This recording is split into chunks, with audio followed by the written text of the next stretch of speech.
Et puis, pas bien loin d'ici, on va aller découvrir une autre exception, le seul restaurant éthiopien de Bruxelles. Il s'appelle l'Étoile Montante, dans la langue de là-bas, Kokob.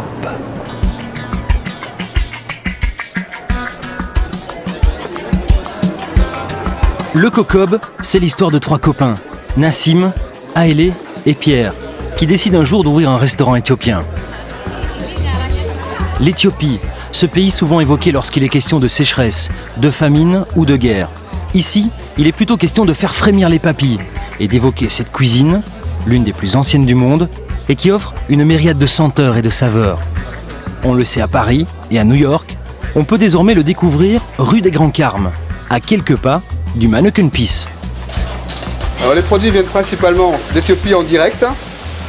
Donc on importe tous les 2 mois approximativement entre 15 et 20 kilos d'épices. Alors différentes sortes d'épices. Alors on a des épices qui partent évidemment des épices qu'on ne connaît pas ici, mais qui partent du colorima. Je ne connais pas vraiment la traduction en français malheureusement.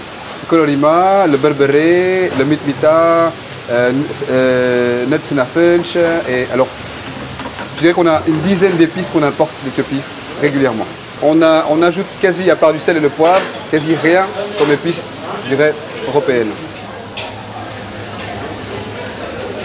Ces épices accompagnent des légumes, du poulet, du bœuf, de l'agneau ou encore du poisson. On vient principalement chercher, je dirais, la convivialité du repas. C'est-à-dire qu'on mange sur un plateau.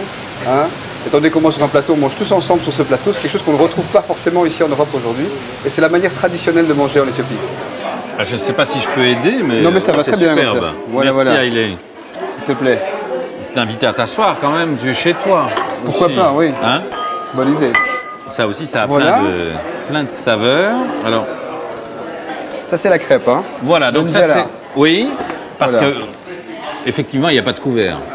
Alors non, en Éthiopie, on mange sans couvert. C'est-à-dire que si, on a des couverts, mais les couverts sont sensiblement différents parce que c'est ça. Ouais. Alors ça s'appelle le njera. Ici, vous le voyez rouler et découper. Normalement, ça a une forme ronde.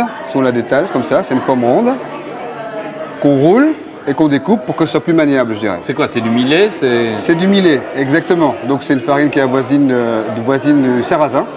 Hein. Alors, on déchire un petit morceau. Attention, cours de cuisine éthiopienne. Cours de cuisine éthiopienne. On déchire leçon. un petit morceau comme ça. Et on va chercher dans le plat, pas forcément devant soi. C'est mieux quand on a les bonnes manières. Ouais. Et puis, d'accord.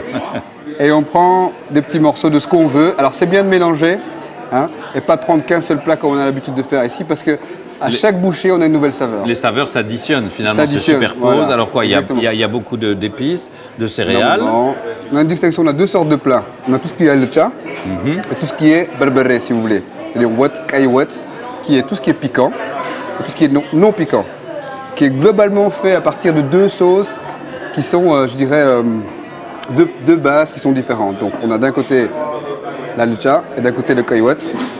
Cette sauce-là est faite à partir de kaiwat et cette sauce-là est faite à partir de la lucha. Vous n'allez pas me dire qu'on mange ça à chaque repas? Et si, en fonction de la richesse qu'on a, on mange plus ou moins varié, je dirais. Donc à la main avec ou sans crêpe?